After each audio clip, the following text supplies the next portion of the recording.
Hi there, this is Chris the Bigtime Influencer, and welcome to the Hotel California. Such a lovely place. Boy, I've been waiting to do that line for a long time.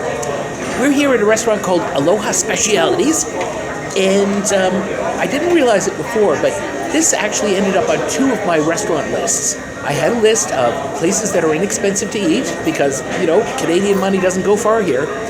I also turned out I had it on the list of places with huge portions. So the last time I came here, I had a mixed plate. I thought it was just going to be a little bit of meat and rice, and it turned out to be this big with a huge pile of rice, a little bit of macaroni.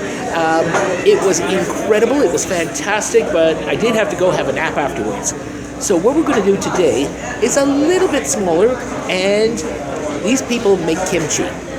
Now, for those of you who know, I'm not only a whiskey sour expert, but at one time I would make kimchi 100 pounds at a time. So I'm going to put their kimchi to the test, and we'll see what happens. I've already ordered. The food should be coming soon, and when it does, I'll get back.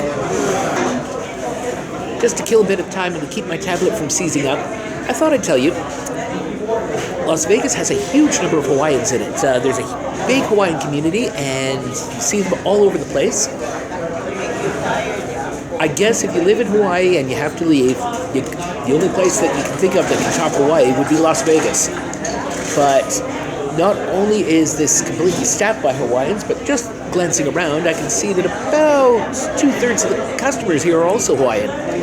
And I'm figuring that if their kimchi's any good, that the other third are probably Korean.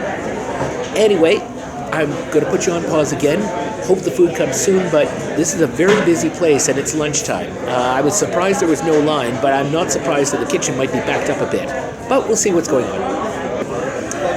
Okay, the food's here.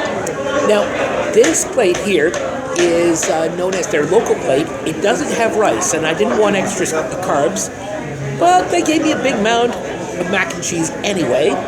This is teriyaki beef and chicken, because why have to make up your mind? And this over here, this is, I'm trying to get the right pronunciation, this is spam musubi.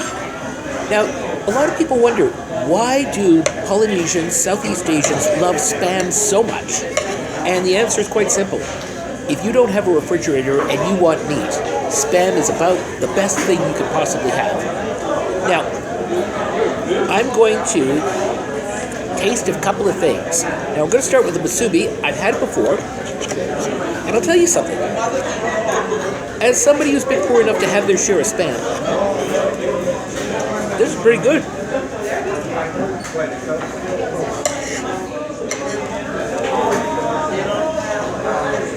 You might also see why I didn't want excess rice on this plate.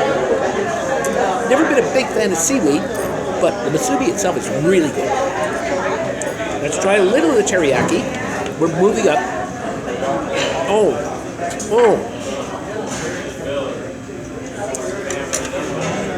This plate cost $11.99. It's so good. It really is. Huge. It's going to be the only meal I eat today because I'm going to hope to get to a buffet tomorrow. And you don't want to have a full stomach from one of those.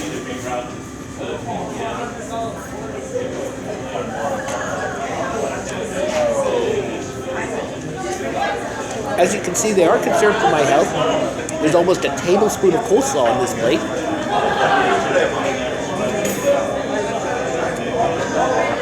And a big mound of mac and cheese. That must be a vegetable too.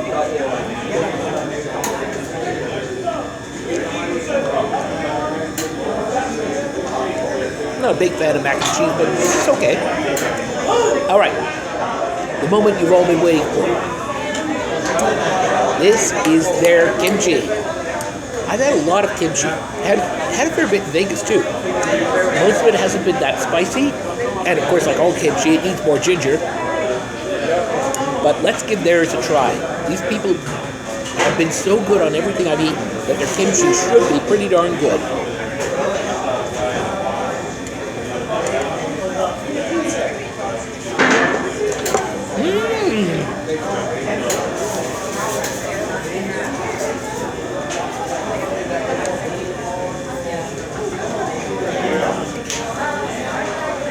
This is the third kimchi I've eaten in Las Vegas. And I can tell you, it is the best kimchi I've had in a long time, Vegas or not. It's beautiful. Anyway, it's time for me to eat. You guys have a great day. This is the Bigtime Influencer signing off and starting his meal.